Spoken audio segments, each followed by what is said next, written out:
orang yang berisiko kelak akan jadi orang bermasalah. Ini beberapa ciri. Ini disusun oleh para ahli di bidang sosial, kriminal, antropologi. Kebetulan kita juga ngajar ilmu antropologi. Jadi ada beberapa sifat yang kalau ini dimiliki jangan dibiarkan.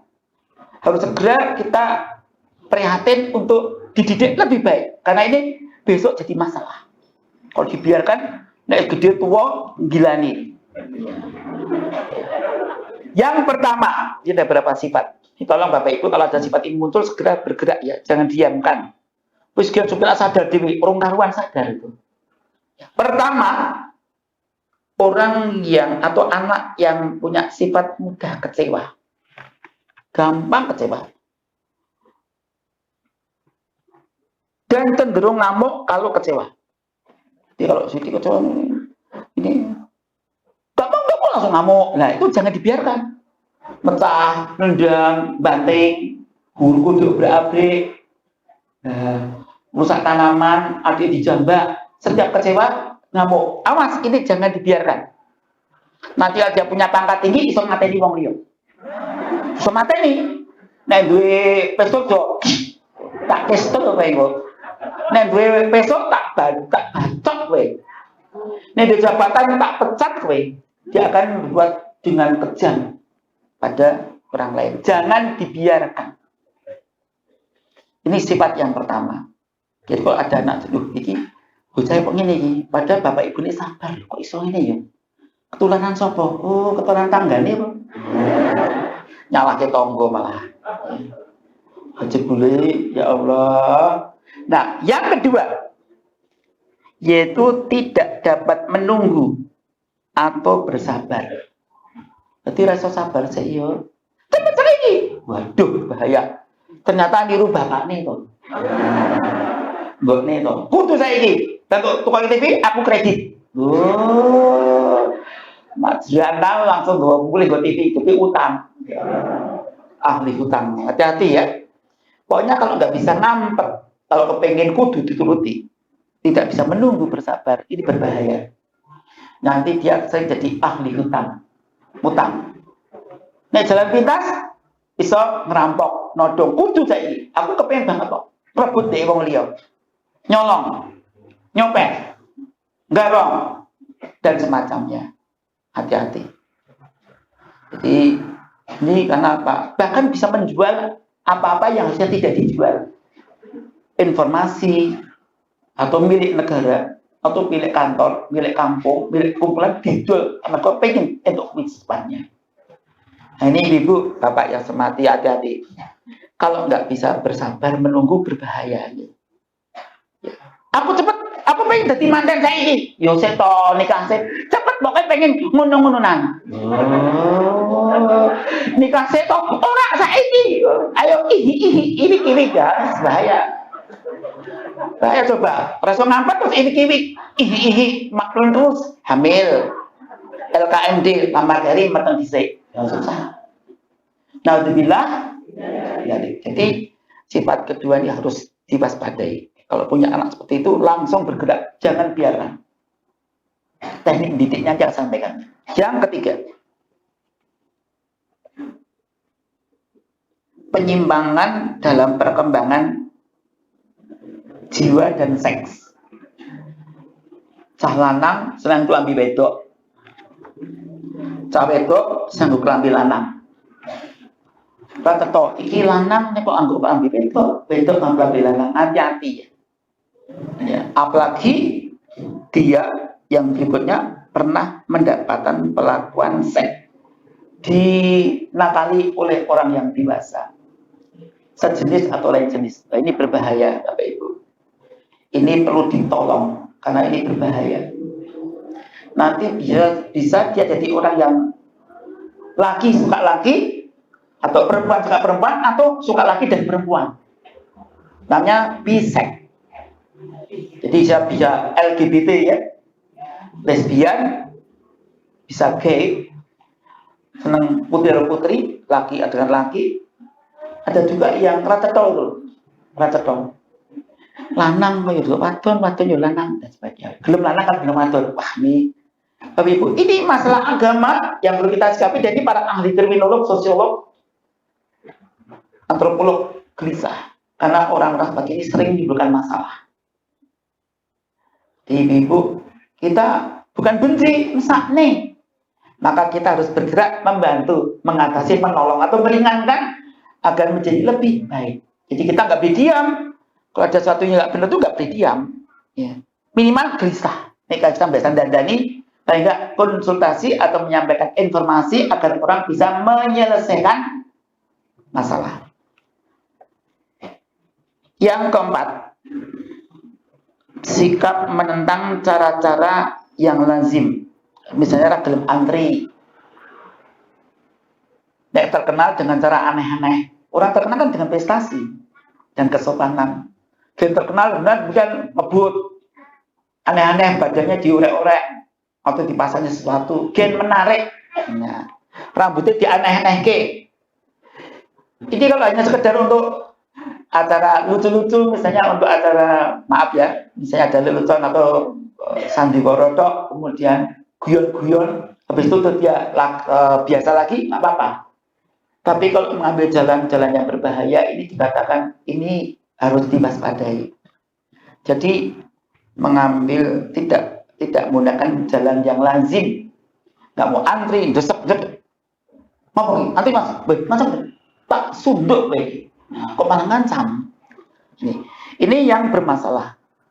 Ilmu ini biasanya diajarkan di kalangan polisi, tentara, sospol, dan di bidang itu namanya Bakopar. Kemudian saya itu tim Bakopar di Temanggung selama sejak tahun 87 sampai 95. Saya dengan teman-teman dari kepolisian, Kodim, sospol, dan lain sebagainya sering mengadakan rahasia sambil mendidik, dan kami melatih orang-orang yang bermasalah, anak-anak suka berantem, yang membunuh orang, itu dididik bersama mendatangkan ahli, dan kami juga dilatih cara mengelola itu. Dan Bapak Ibu yang saya hormati, itu yang ke berapa tadi? 4. Yang berikutnya adalah mudah bosan. Gampang bosenan. Ini bahaya Bapak Ibu. Ini anak bocah gampang bosen, bahaya. Apalagi nanti bojo kok bosenan, bahaya ini. Aku bosen karo kowe, bahaya toh. Bosen karo sing kakung, terus nyoba sing kakung liya. Karo sing putri, pengen karo putri liya. Sing sak omah to beda omah. Sing sak omah yo sing cedhak yo wong liya yo rewangi. Sopire. Dan sebagainya. Ya, ini yang serumah. Karyawane sing bubuk di rumah itu. Nah, ini berbahaya Bapak Ibu. Makanya beruntunglah kalau tidak jadi orang yang bosan. Nah, Bapak Ibu, nanti sampaikan ya. Apakah Islam menyikapi? Ada doanya dan nggak gampang bosan? Apa doanya? Allahumma arinil haqqa wajibni iba'ah wa anil batila wajibni jabinata. Atau pada doa yang lain, la ilaha illa anta ya muqallibal qulub sabit qalbi ala dinik.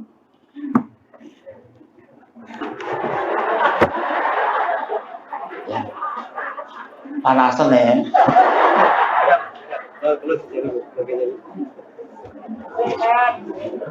Boleh, gipun. Sawan. Nah, Ibu, tidak kir-kir aku. Wajahnya gosong separuh. Baik Ibu, jadi yang ini bosan itu bahaya. Maka kita mohon pada Allah, ya Allah, Engkau yang membolak-balikkan hati, tetapan hatiku pada agama Engkau ya Allah. Gak boleh bosan, tadi bosan di wong apik bahaya. Nek bosan di wong elek apik. Nek tadi bosan di wong apik, tadi elek. Wah, aku bosan di wong soleh. Loh, kemana lagi? Aku bosan sholat, aku bosan sedekah, aku bosan ngaji. Bahaya ini. Kita boleh bosan tadi yang buruk-buruk. Ya Allah, tunjukkanlah yang padaku yang baik dan benar itu baik benar. Dan berikan kekuatan untuk melaksanakan kebaikan kebenaran tadi. Dan tunjukkan pada saya yang salah itu ya salah. Dan berikan kekuatan meninggalkan yang salah. Kalau kita ada yang salah dan kita bosan meninggalkan, bagus. Tapi kalau bosan berbuat baik, itu buruk. Yang ke berikutnya lagi, orang yang suka begadang. Bukan, maksudnya anak ya. Bukan anak morotua. Anak yang suka begadang. Ini semua yang anak, usia anak-anak, remaja ke bawah. Ini kalian masa anak ini. Anak yang suka begadang itu tidak baik. Begadang itu apa? Melek bengi, pakai kegiatan yang positif. Kalau melek tapi ngaji, bagus. Melek belajar, bagus. Melek ngobrol atau tahu dulu. Ngobrol-ngobrol, indolan, injobo. Itu nanti berbahaya. Nek setan nemplek, ada orang liwat, ora gelem mruri, ora aruh-aruh atau ngentel gas, gue, oh ya, terus. Nganggo rantai, nganggo macam-macam jadilah apa? Lidih, ya, semacam lidih. Ya Allah, sedih sekali. Bapak Ibu yang kagungan putra anak-anak remaja. Remaja itu awake si api-api itu, mlayu banter. Bapak tidak tahu ngoyak yang pernah ketangga. Awake gede ini lemak kok. Ibu-ibu sekolah tak takokno 200 meter kayak ibu. Ya Allah. Ya Allah. Itu yang ke berapa ya? Yang berikutnya adalah orang suka makan banyak. Anak-anak suka makan banyak. Itu bermasalah. Makanya oke, biang begini mangan. Hati-hati. Nek mangan, nek dolanan iso dolanan, saya mangan. Nek mangan terus ini bermasalah. Karena orang suka makan masih akan timbul problem kesehatan fisik. Lama-lama nyoba-nyoba makan. Nah, nyoba makanan sing kok tidak lazim. Coba iki, apa kuwi? Babi. Kenyil. Ih, nan. Ya kok, ini sate aneh. Sate, saya nggak nyebut mereknya. Sate nyoba, terus nyoba, nggak melembek. Betul nyoba, minuman aneh-aneh, kemudian sate nggak melembek. Sate tertentu ya, dan sate B2. Tahu B2? Apa? B3. Bau. Ya Allah ya Rob. Waktu saya dari Cetaya ke Medan waktu itu di Sumatera itu ya ada di pinggir jalan tuh resmi deh. Warungnya memang begitu. Memang sana biasa. Ya kalau di sini mungkin tidak biasa ya. Tapi ada beberapa di Jogja atau di daerah Solo juga ada yang memang jual begitu. Sate jamu gitu ya. Ya, kita harus hati-hati loh ya. Nek anak-anak hobinya mangan terus takutnya apa? Nyoba. Nanti problemnya fisik. Penyakitnya terus gemuk pada waktu kecil. Nanti problemnya tuanya kena penyakit jantung, sendi, udah macam-macam, ginjal, napas, udah terus biasanya nggak umur panjang. Ya, biasanya umur 40 udah meninggal, 35, terus sampai sekitar 70. Ya ada sih yang bertahan, tapi kebanyakan kena jantung, stroke pada usia masih muda. Kita kan tidak ingin keturunan kita semacam itu. Terus yang lain lagi adalah terbelakang mentalnya.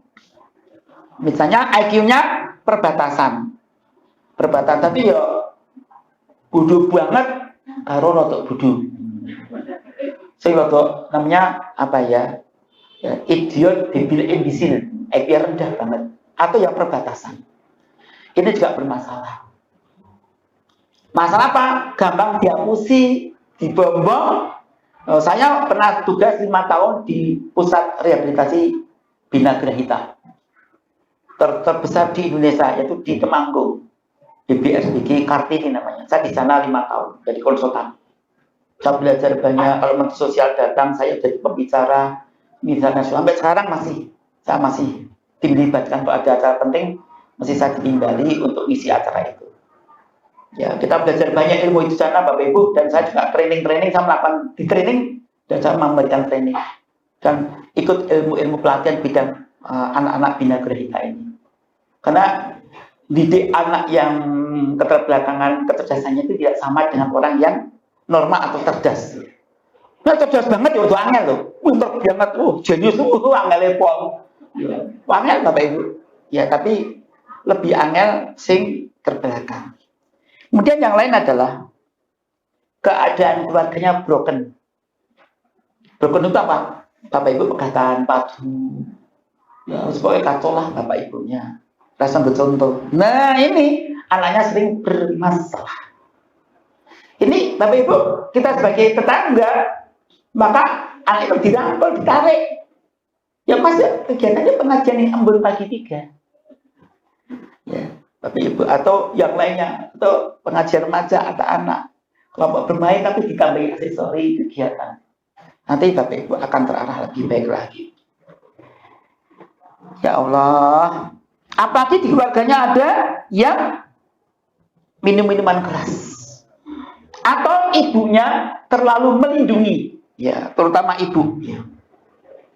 Bapak ibu terlalu melindungi anaknya, bapak anggap belok, anaknya salah, lu guru dilabrak, jadinya anaknya nakal, di sidang kancane belani sampai wis. Nah, tidak semua anak kita kan selalu benar. Nah, kalau anak kita benar, ya kita bilangin. Tapi anak kita salah, ya jangan kemudian terlalu melindungi sehingga anak itu nggak bisa tumbuh dewasa. Orang dewasa itu belajar menyesuaikan diri. Oh, caranya ngomongin itu. Kowe wis mangan, kowe. Panjenengan belajar kata-kata kromo inggil, kromo sastra yang benar. Bapak Ibu, itu yang ke selanjutnya ya. Ya. Jadi kalau melindungi anaknya lu ngotor atus didusi. Mangan dulang pas gede, SMA didulang. Apa terke? Buta nggak mandiri begitu bapak ibunya mati, harus kemana-mana dia. Jadi anak punya anak kendel itu bersyukur gue. Pak, mangkat gini, ojek, mangkat ini. Iso nyabrang nih. Juragan. Nek berpesan pada anak sing cetok nggih Bapak. Le, nek nyabrang, nek mobil, ngenteni mobilnya lunga liwat lagi nyabrang. Dadean nyabrang rek mobil ngenteni mobil sik, mobil lewat. Lah mobil nunggu sik mobil lewat, ya nyabrang. Kalimatnya salah soalnya. Le, nek sepi nyabrang. Le, nek nyabrang, ngenteni mobil lewat dhisik. Lagi nyabrang lah. Nek mobil sik telat. Pelajaran telat tadi, sekolah telat, mergo nek mobil lewat soalnya bapak ibu welingi tadi.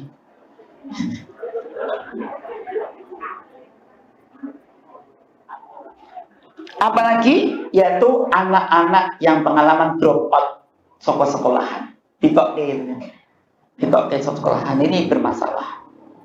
Atau pernah punya pengalaman seks, misal diperkosa atau dinakali tadi ya. Tadi iming-iming panganan atau semacamnya, hati-hati Bapak Ibu. Ini beberapa. Kita berdoa pada Allah, moga-moga anaknya tidak nangis seperti ini, anak mantu kutu ya. Anak saya sudah gede-gede, tapi saya mendoakan untuk cucu-cucu. Ya cucu saya, cucunya orang lain. Makanya kita doa apa? Ya, doa moga dilindungi. Allahumma inni as'aluka minal khairi kullihi ma alimtu minhu wa ma lam a'lam wa a'udzu bika minas syarri kullihi ma alimtu minhu wa ma lam a'lam. Ini dalam hadis riwayat Tabarani dalam kitab Syarah Mutarul Ahadits, tulisannya ulama besar Sayyid Ahmad Al-Hashimi, halaman 180 bagian kiri bagian tengah. Oh, ini Bapak doanya bagus banget. Ya Allah, doanya istimewa banget ya. Ya Allah, ini istimewa banget ya. Ya Allah, sungguh aku mohon kepadamu, anugerahkanlah segala kebaikan yang saya ketahui dan kebaikan-kebaikan yang tidak saya ketahui. Dan lindungilah saya ya Allah, ya Tuhanku, dari hal yang buruk yang saya ketahui. Tadi kita sudah tahu ya, moga kita terlindungi. Dan saya mohon perlindungan padamu hal yang buruk yang tidak saya ketahui. Ini penting banget. Wah, ini doa yang istimewa dari hadis riwayat Tabarani ya. Dari sahabat Jabir Ibnu Samurah. Nah sekarang Lanjut pada butir ketiga. Tadi ciri anak. Kemudian sifat anak berbahaya. Sekarang kita masuk cara didik anak. Ini berlaku untuk anak-anak kecil, anak remaja. Bahkan kadang-kadang bisa dipakai untuk anak yang tua.